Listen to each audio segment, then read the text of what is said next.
Hey everybody, David Lowry with Club Fantasci, and today we are going to look at Street Kings, designed by Vince Luca for Bored to Death TV.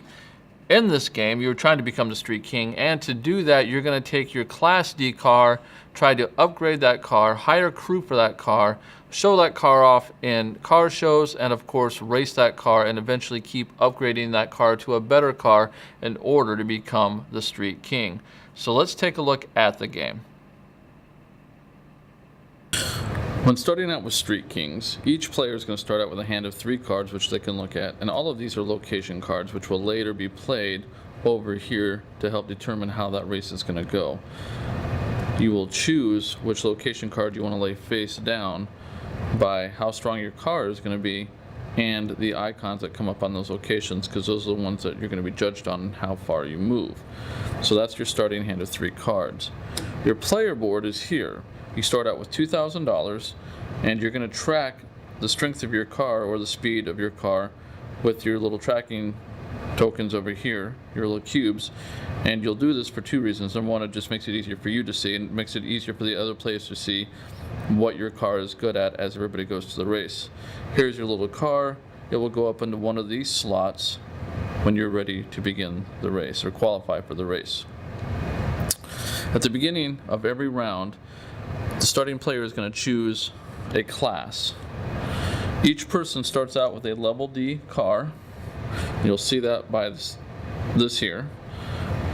They're all basically the same. They'll have different strengths or different starting values. Each star represents moving 1 space on the racing track. So when you get your car, you're going to choose based on that, and all of your upgrades will be the same way. Everybody's going to start with one of these level D cars. So the first player cannot choose a race longer than level D. So he's going to put the finish token there to start the round. As you progress up with your car, the starting player can put the finish token on the length of race he wants, as long as he has that level car or lower. If anybody has a car that does not fit within that, they cannot enter the race. So if somebody chose a level C, you could not put a level B car in there, but you could use a level C or a level D car. If you have sold off one of your cars and you do not have something that fits within that level, you will of course not be able to participate in the race. One of your actions that you can take during your turn is to send a car to the car show. And what that means is you're going to take one of these spots. So if in a 3-player game, we would take this spot and we would exit out with the no parking, so that only 2 spots were available. In a 4-player game, 3 spots were available. You're going to take your car and any upgrades it may have, not counting something like NOS that has 0 value, and you would place it on that spot for the whole round, which means this car will not be able to qualify or race in the race. But at the end of the round, you're going to get the money value that your car brings to the table. So in this case, it would have been $2,000. This is your car show value. This is your purchase price. The green is your purchase price. Your crew cards, signified by a human being in the photo, are worth no value. They are not attached to a car other than during the race. So sending them to the show would add nothing to it. Your crew can also move between cars. So you can put it on one car for this race, you can put it on another car for the next race. Once you attach a upgrade to a car, it stays with that car until it is sold off to either the car show, either to the dealership or to the shop. When going to the shop, you can purchase any one of these cards, and this is one of the actions you may take during your turn. The price for what you're going to purchase is again the green valued number. The yellow is only for resale value or going to the show. You'll have one-time purchases like NOS, which is you use it once, it gets you 3 stars, which means you're going to move 3 spaces on the racing track, and then you discard it. Your crew, again, is interchangeable between your cars. The limitation with the crew is you cannot have the same crew person more than once on any one car. There are several different crew people within the deck that will have different photos, such as that or that. You could have all 3 of those crew members on a car, but you could not have the same crew person on a car, even if the bonus that they offer is different. The other thing about making purchases is you can only have one color per car. So if you're buying upgrades and it has a specific color, such as in this case purple, that is the only purple upgrade you will be allowed to have on that car. Now you can have a purple upgrade on another car, but again, only one color of each type per car. When you go to the shop, you can also sell your car and all the parts associated with it for the yellow value in half, rounded up. So in this case, you would get $1,000. Well, there's no car there, so say you had this level car. So that's $3,000, so it'd be $1,500, so you get $2,000 if you traded that in at the car shop. When you're at the car shop, you can only purchase one card at a time, and you do not refill until the refresh phase of the next round. One of the other actions that you can take on your turn is to go to the dealership where you can buy or sell a car. In this case, at the beginning of the game, everybody starts out with a level D car, so the only thing available at this point are level C cars. The purchase price again is here in green. The benefits of those cars are listed at the bottom. So let me go over what these things do. This symbol is top speed, the arrow is acceleration, the steering wheel is handling, and of course brakes. Those are the 4 criteria that your cars will be judged on when you are racing. When you go to the shop, you can either choose one that is there, or you can wipe them all and set out 3 new ones. When you buy a new car, in this case a new one is automatically set out to replace it, unlike the shop, which needs to get stock before it can refill again. Once somebody has a level C car, then you can flip up level B cars, and obviously each car becomes a little bit better.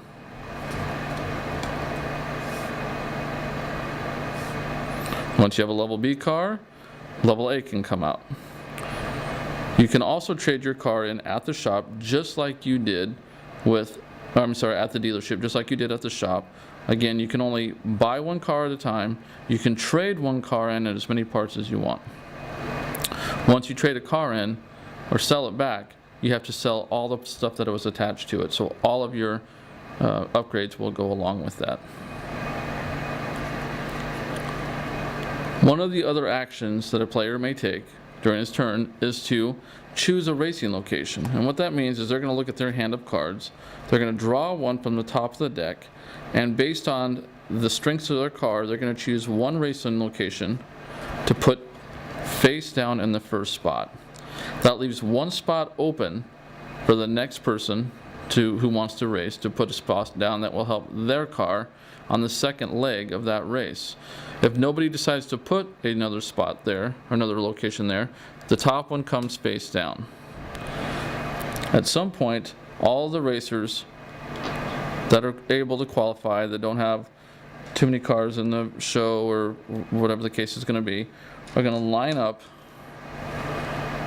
on the racing track, and the lane order signifies the order in which everybody moves. Once everybody has put their car in there, that is called qualifying for the race, which is the other action that a player may take during his turn. Now at this point, what's going to happen is players are going to take their car and they're going to take their upgrades that they have. Of course, they would have already adjusted this on the track, and let's say for the sake of argument, this is our car. We've got a level D car with 3 upgrades to it. First thing that's going to happen is we're going to flip over the first location. Top speed is the first thing that happens. So you look down your car, you see you have 1 star. That car is going to move 1 space. The next player would do the same thing, yellow, green, and blue, and so forth in that order. Then you look at the next icon, which is brakes. So now we're going to look at that again. Red has 0 stars, so it's not going to move at all. It could, however, choose to sell its NOS for 3 stars, or not sell it, but discard it for 3 stars and move 3 spaces. After you've used that card, you're going to flip over the next card, and you're going to do acceleration. Again, red has no acceleration. It is not going to move at all. Then you go yellow, green, and blue. Then we go to handling, the last icon. In that case, red has 3. In this instance, if red were the first to cross the finish line, it would go ahead and it would come over here it would collect a yellow or a gold trophy and $4,000 in cash, which it would upgrade on its little player aid card. It takes 7 gold trophies to win the game, and once you get to 7, there will be an end race championship that will happen.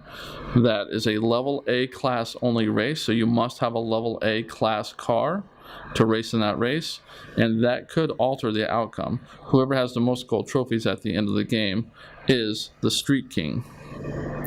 One other thing to note, on these location cards, there may be a little red symbol, and if that is the symbol, if that was a card, say, that this person ended on and he got $5,000, well, that symbol there tells them that if they have a top speed upgrade like this one does, they're going to lose that upgrade because they burned it out winning the race. So that person would have to discard that upgrade, but they would still get the gold trophy, obviously, and they would get the $5,000.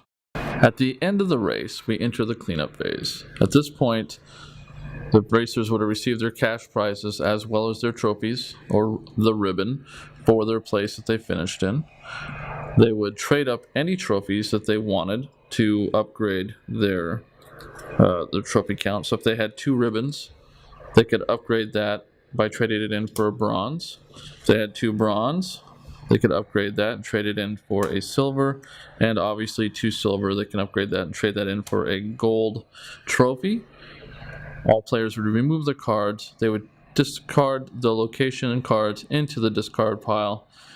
They will take back any pawns that they have, obviously. They will collect any money they get from the card show, and the first player token will pass to the player on the left. A new round will begin after that. Also note that this is a prototype of the game, as the game is currently on Kickstarter, so all of these production values here you'll see will definitely be increased, as well as there will be more than 70 cars in the game from what I understand. And there you have it, folks. Street Kings from Bored to Death TV, designed by Vince Luca, and currently on Kickstarter. So make sure you go check it out if this is something you feel is in your wheelhouse for gameplay. I'm David Lowry with Club Fantasci.